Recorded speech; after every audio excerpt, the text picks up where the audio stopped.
Kenshi modding community is not static. New mods are getting released every single day, and today we discuss some of the good ones. All of them are lore friendly, and all of them are compatible with my Kenshi Modpack available here and Speed Rebalance mod. Let us begin with social life and politics mods. Have you ever thought that for all the Holy Nation's oppressiveness and lore, you can't really feel it in the stories of your characters? Now it changes. With Holy Courtship mod, the Holy Priests will assign husbands to female player characters. If you try to say no, the Paladins will arrest you and send you to Camp Rebirth. On the contrary, Holy Nation Brides mod allows human male characters to pay a small fee to the temple and receive the right to arrange marriage with any woman in the city. With these two mods, your characters will have even more reasons to hate the Holy Nations and wage war against it. Another mod, Bribes Money Talks, adds a fully fledged bribery system to the game. If you carry illegal goods, then you will be able to open a bribe menu and offer various sums of money to the gate guards. Of course, you will have the highest chance of bribe success with the Samurai of the United Cities, because money is everything for them. And you will have the lowest chance of bribery success with the Fanatics of the Holy Nation. Another mod called Social Life's Holy Nation is another one that's super cool for role-playing. You know how in vanilla Kenshi there are temples and they are mostly decorations that serve no real purpose? Now it all changes. Now the Orconite temples are real centers of the public life. In the temples you can pray, and you can also provide the temples with donations. Both prayer and donations will boost your reputation in the Holy Nation. Orconite temples are the centers of charity. If you run out of money, you can sometimes ask the temple for help, and they will give you food. With this mod, while traveling in the Holy Nation lands, you will now encounter pilgrims, traveler priests, and Holy Nation interrogators who will check the travelers on the road for illegal goods. In the Holy Nation cities, you will also meet heralds, who will share the latest news and, of course, the church propaganda. All these new characters contribute massively to the atmosphere of the game. The greatest reward, and perhaps the most important feature of this mod, is the possibility for a Holy Nation player to be officially allowed to join the Holy Nation Church as one of the priests. It comes with certain privileges. You now earned the right of organizing the prayer day for farms of the Holy Nation. You know how in base game there are priests from the Holy Nation who go to your outpost and pray with you? Now you can be that priest. Each time you arrive to organize the prayer for the farmers, you can ask them to pay church tithes to you, because you are the representative of the Holy Nation Church. Also, you will be able to command some of the units of the Orconite army. The next 3 mods are focused on the United Cities. Have you ever wondered why everyone in the Empire whines so much about taxes, while in vanilla game there are really no taxes inside the city walls? Now, the City Tax Collectors mod fixes that. Now, every city in the Empire will have its own IRS. They are called the Tribute Prefects. Every time you enter the city, they note your presence, and after you visit a city several times, they will officially register you and demand weekly taxes. Now, the protection of Imperial walls and Imperial samurai really costs money. Another mod of importance, the Central Imperial Bank, makes the bank at Trader's Edge actually useful. In Kenshi lore, the United Cities functions on corruption and exclusive privileges. The bank functions according to that principle. You can only use its services if you purchased membership in the Traders Guild. You can use the Imperial Bank to invest your money into caravan trade, or to borrow money to set up new businesses, or simply to deposit money. Another mod, the Social Lives United Cities, makes living in the Empire more perilous and expensive, but also adds immense potential rewards for staying at the top of Imperial social ladder. The main and truly unique feature of this mod is an option to become a noble. You will need to pay lots of tribute to the Empire. Then you will need to persuade all nobles of the inner circle that you are a great candidate to become a noble, and after that, you need to build a great city in the lands of the Empire. Being a nobleman is very lucrative. You will stop paying taxes. You will earn money from each caravan passing through your lands. And even the slave traders will be forced to pay you tribute for the right to operate in your lands. You will also find new unique mercenaries called the Desert Princes. They are arrogant minor noblemen, but they are also excellent crossbowmen. They will only work with you if you are rich, otherwise they will just laugh at you. In the southern slave port, you will also find a rare slave trader. Before we continue, I ask all Kenshi fans to watch this video until the end. There will be an important announcement. Let us now discuss the balance mods. On a second thought, let us return to our world for a second. You know how in almost every developed area of our world there's a housing crisis? In Vanilla Kenshi, it's not like this. Housing in the cities in Vanilla Kenshi is so affordable that it breaks immersion. Houses are insanely cheap. From in-game descriptions and lore, we know that there are hordes of homeless people in Kenshi. In these circumstances, housing must be much more expensive. And Realistic Property Prices mod does just that. It dramatically increases the cost of all types of housing. This mod is also unique in the sense that buildings of the same type will cost different money depending on the faction in which you are going to purchase the building.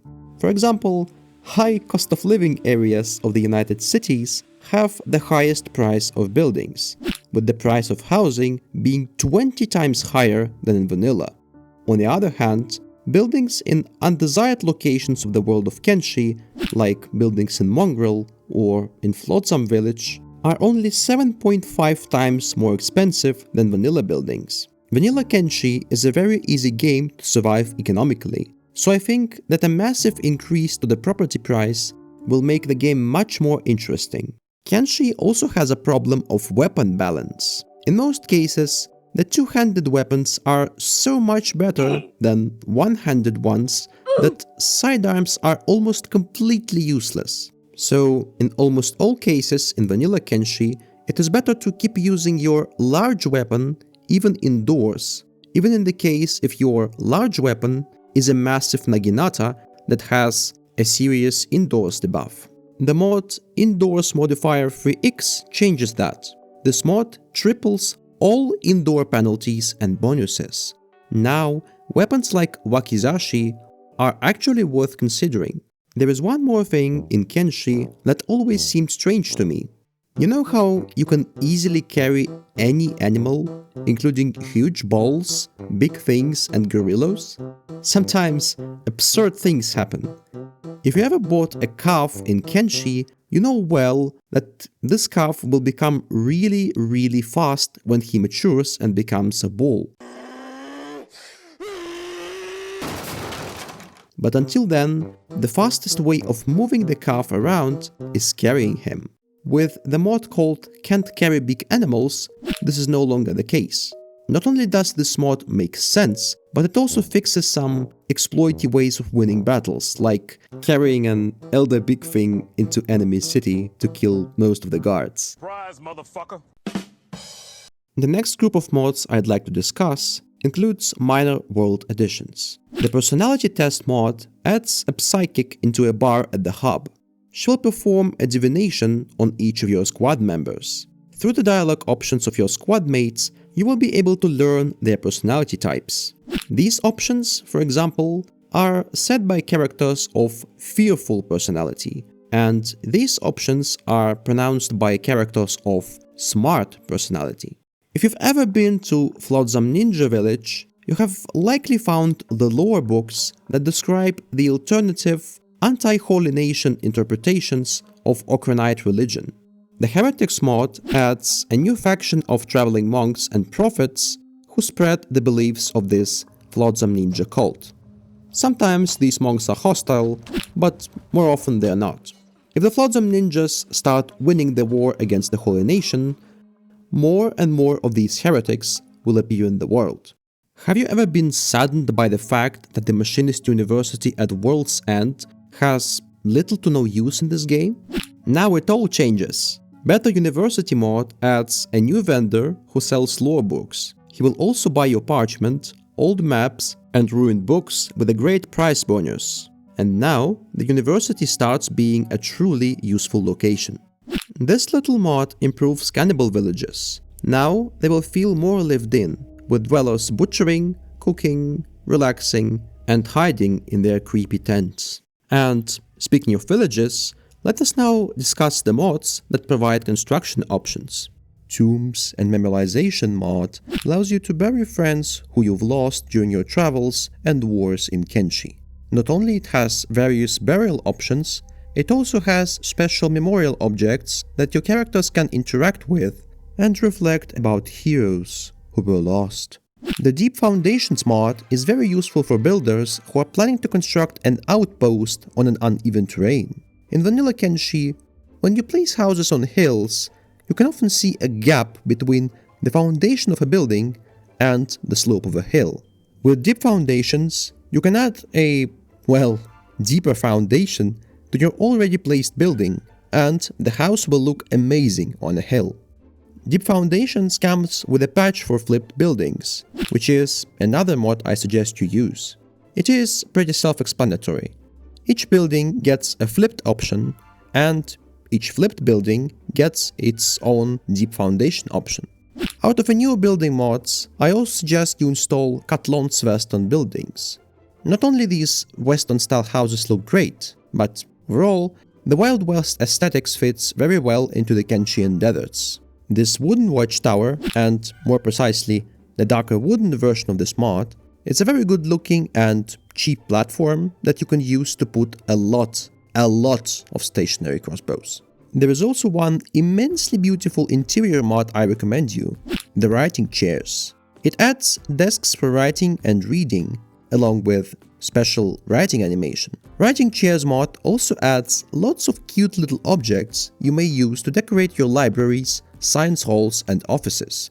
I really love this mod. It is one of the best aesthetically I've seen in months. During my recent journeys through Steam Workshop, I've also located several new lore-friendly armor and weapon mods that you might be interested in. Each mod comes with a technology or a blueprint that helps you to learn how to make a specific piece of equipment. In some cases, the equipment from the mod can also be found somewhere in the world. I recommend you to pay your attention to Gorilla Pelt Scarf, which is a gorgeous, barbaric-looking cape that suits warlords immensely. Mercenaries' rags also fit very well into the world of Kenshi, especially because this armor was clearly made by combining vanilla assets. Non-lethal ammunition, or rather non-lethal crossbows, provides you with crossbow options that deal blunt damage only and do not cause bleeding. A standalone poleaxe mod provides you with a stunning polearm that fits seamlessly into the world of Kenshi and works very well with all existing animation packs. A bull armor mod presents you with a dilemma when managing your animals. You can either provide your bulls with vanilla option of heavy backpacks or with armor. So you can either prepare your bulls to be animals for combat or animals for trade. I don't know about you guys, but for me, a very important part of role-playing in Kenshi is defining a spirit of your faction through the goods they are producing and consuming. 5 new mods add various cool production options. Big Thing Egg Food Recipes mod adds expensive and nutritious food items made with edible Big Thing eggs. You can find the edible eggs at Big Thing nests. Oh, look at this cute little man-eating dinosaur sleeping. How cute. Big Thing egg is an exclusive ingredient, and that's why only the wealthiest people on Kenshi can afford food made with it. For example, you can only find pies made with Big Thing eggs in the noble houses. If you, for some reason, decided to do a full heretic anti-Holy Nation playthrough, you may be interested in putting the Holy Flame books to use. In particular, you can use it to roll up hemp. These funny, illegal trade goods are provided by Holy Blunts mod. Leather Expansion Leathercraft mod provides you with several beautiful items that you can make with leather. Major cultures of Kenshi have various preferences for leather items. Shak prefer the leather horn accessory. The Holy Nation loves leather book covers, while the greedy people of the United Cities love their leather wallets. A standalone Leviathan Overhaul mod significantly improves the loot you get for defeating a Leviathan. Now, it's not only a pearl as it was in vanilla. Now, you will find some high-quality prime meat on Leviathans, and you will be able to loot Leviathan Keratin. You can use this keratin to craft a new version of plate jacket, which is much better than vanilla one. I'm going to heal this Leviathan and protect him until he is healthy. And the last mod we will discuss today is parchment and book crafting. This mod allows you to craft your own parchment, then use that parchment to create your own research, and then using that research to compose your own books filled with knowledge. I highly recommend that you use this mod. It is not overpowered, the production speed is so slow that you'll probably be better off just buying the books like in vanilla. But for the roleplay purposes, this mod is amazing. So there you go, my friends. We have discussed 30 new Kenshi mods that you may use to supplement your modpack, or my modpack if you are using it. I think it's gonna be a long while before I make another video on Kenshi modding. And before you go, one important announcement. To this point, my Kenshi videos only discussed mods, but soon, very soon, I will publish a Kenshi video of another kind, a story that you might enjoy. So I highly recommend you to stay around for new videos from the Videological Dungeon.